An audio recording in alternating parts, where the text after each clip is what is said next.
எப்படித்தான் கலவையான விமர்சனங்களை நீங்க கொடுத்து கொண்டிருந்தாலும், விடாமுயற்சி படமானது இன்றைக்கு 4வது நாளாக முடிவில் 200 கோடி மேல் வசூல் செய்திருக்கிறது.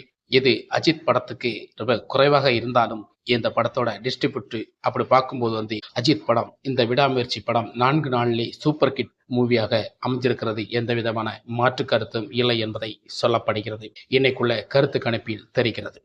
இந்த கருத்து கணிப்புல முக்கியமாக எடுத்துக்கொண்டால், இந்த விடாமுயற்சியின் படம் நிறைய பேர் கலவையான விமர்சனங்கள் தான் கொடுத்து கொண்டிருந்தார்கள். ஆனால் பாசிட்டிவான விமர்சனங்கள் ஒரு சில நல்ல மனிதர்கள் கொடுத்தார்கள். அவர்களுக்கான ஒரு பரிசாக இந்த படத்துக்கு 200 கோடி வசூல் சாதனை படைத்திருக்கிறது. இந்த சாதனை மிக குறைவான அஜித்துக்கு படத்திற்கு இது ஒரு குறைவான வசூலாக இருந்தாலும், கிட்டத்தட்ட இந்த படம் 100 கோடி பட்ஜெட்டு 200 கோடி பட்ஜெட்டு அப்படின்ற படங்கள் ஒரு பட்ஜெட்ல இந்த படம் ஒரு அந்தஸ்து வந்திருக்கிறது என்பதை மிகப்பெரிய ஒரு பெருமையான ஒரு விஷயம்தான்.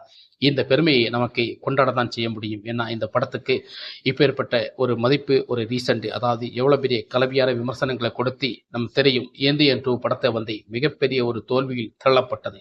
ஆனா அந்த பாச்சா நம்ம தலை கூட பலிச்சாது என்பது இந்த படம் உங்களுக்கு நிரூபிச்சிருக்கிறேன்னு நான் அடித்து சொல்லுவேன்.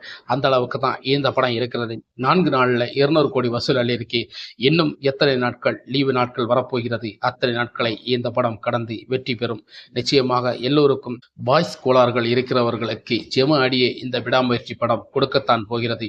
அது எந்த விதமான மாற்று கருத்தும் இல்லை. இந்த விடாமுயற்சி படம் முக்கியமான ஒரு தகுந்த மாதிரி ஒரு பதிலடியை கொடுக்கிறது. இது அது மட்டுமல்ல, அஜித்துக்கு 2 வருஷம் தாகத்தை தீர்த்த ஒரு படம். இருந்தாலும் இந்த படத்தில் மிகப்பெரிய ஒரு சோதனை காலமாக இருந்திடக்கூடாது. லைக்கா நிறுவனம் நமக்கு தெரியும், கொஞ்ச காலமாகவே அவர்கள் வசூலில் செம அடி வாங்கி கொண்டே இருக்கிறார்கள். அதை இந்த படம் அவர்களை முடிந்த ஒரு அளவுக்கு 4 நாட்களில் தூக்கி நிறுத்தியிருப்பதை நமக்கு பாராட்டி ஆக வேண்டும். எப்படித்தான் நீங்கள் கலவையான விமர்சனங்களை அள்ளி அள்ளி கொடுத்தாலும், இந்த படம் பாசிட்டிவான விமர்சனங்களை கொண்டு வெற்றி நடை போட்டுக்கொண்டே இருக்கிறது என்பதை மாற்று கருத்து இல்லை. இந்த படம் 200 கோடி வசூலை சாதித்திருக்கிறது என்பது பெருமையான ஒரு விஷயம்தான். கிட்டத்தட்ட விஜய்க்கு கடந்த தினங்களில் வந்த படங்களில் வசூலை இது முறியடிக்கவில்லை என்றாலும், ஒரு நியாயமான ஒரு வசூலை கொடுத்து சூப்பர் ஹிட் மூவியில் இந்த படம் விடாமுயற்சி இணைந்ததை பெரிய விஷயம்தான். இதை வைத்து இன்னும் அடுத்து இருக்க போகின்ற குட்ஃபெட் அக்கிலி படம் நிச்சயமாக அவருக்கு பெரிய ஒரு வசூல் சாதனை கொடுக்கும். ஏன்னா நீங்க எதிர்பார்த்தது போல இதில் கமர்சியல் இல்லை என்று நெகட்டிவை கொடுத்தீர்கள். அதில் கமர்சியலாகவே இருக்க போகிறது என்ற பாசிட்டிவிட்டி